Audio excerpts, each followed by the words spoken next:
In the rich tapestry of Islamic tradition, the collection of hadiths known as Sahi Al-Bukhari serves as a vital repository of the sayings and actions of the Prophet Muhammad, peace and blessings be upon him. Hadith number 180, as narrated by Abu Sa Al-Khudri, illustrates not only the teachings associated with personal hygiene and religious practice but also offers a glimpse into the nature of the Prophet's interactions with his companions.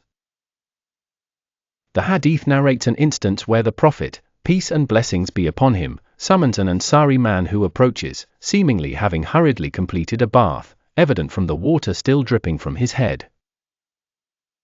The Prophet's perceptive query, "Perhaps we have forced you to hurry up, haven't we?" followed by the man's acknowledgement, "Yes," highlights an essential characteristic of the Prophet, his awareness and consideration of others' circumstances.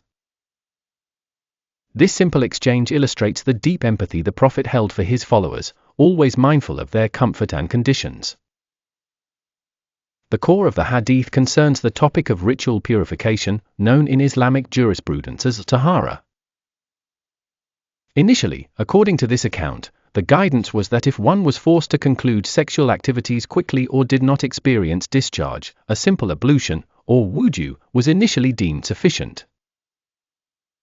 However, the narration ends with a crucial clarification: this order was cancelled later on, i.e. one has to take a bath, establishing the requirement of a full ghusl, ritual bath, in such instances.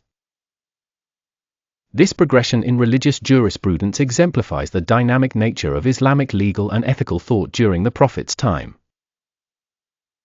It shows the process of adaptation and the evolution of laws to meet the necessities of ritual purity.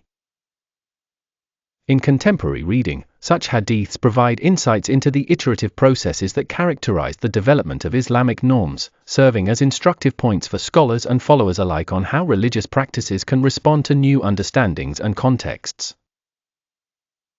Analyzing this hadith also enlightens us about the broader framework of how the Prophet, peace and blessings be upon him, communicated God's laws, often by recognizing the immediate context and humanity of individuals. His method was not one of rigidity but rather a merciful, compassionate path that allowed modifications when revelations or further insights dictated. Thus, Hadith number 180 not only informs followers about the proper method of maintaining ritual purity, but it also demonstrates the Prophet's wisdom in conveying religious laws, his subtle empathy towards companions, and the evolving nature of his teachings.